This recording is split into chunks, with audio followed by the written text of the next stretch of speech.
জিন্দাবাদ। আসসালামু আলাইকুম। নেতৃত্বে এবং নবীনের নেতৃত্বে কাঞ্চন পৌরসভার বিশাল মিছিল আমাদের মঞ্চে উপস্থিত।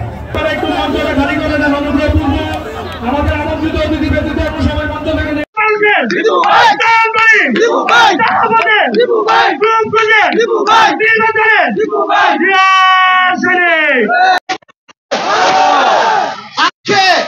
স্বাধীন বাংলাদেশে আমরা ভাষণ দিচ্ছি, স্বাধীন আমরা সবাই একত্রে হয়েছি। প্রথমে এই আন্দোলনে যারা আজকে শহীদ হয়েছে তাদেরকে স্মরণ করে আমি আমার বক্তব্য শুরু করতে চাই।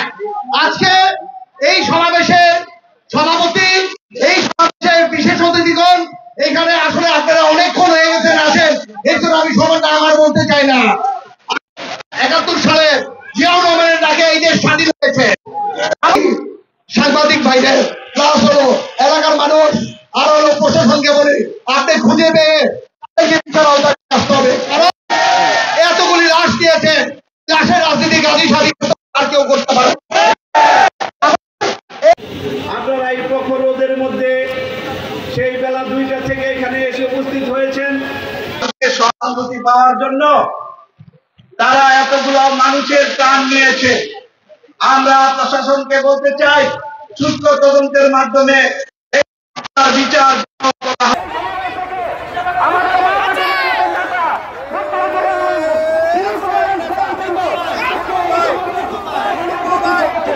উপজেলা বিএনপির কোন নেতা কর্মী চাঁদাবাজি করতে পারবেন না, সন্ত্রাস করতে পারবেন না, দখলবাজ করতে পারবেন না। যদি করেন আপনাদেরকে দল থেকে বহিষ্কার করা হবে এবং আপনাদেরকে আইনের আওতায় নেওয়া হবে। আর শত শত ভাগ, শত শত বিঘা সম্পত্তি গাজী সাহেব ওয়াল দিয়ে রাখছে, তার বিচার কি হবে? আমি চাই তদন্ত সাপেক্ষে গাজী সাহেবের বিচার। আপনারা কি বলেন? আমি চাই গাজী সাহেবের সুষ্ঠু তদন্তের মধ্যে এই রূপকুঞ্জ ইউনিয়নের জমিন এবং এলাকাবাসীকে দখল দেওয়ার জন্য এবং তার বিচার চাই।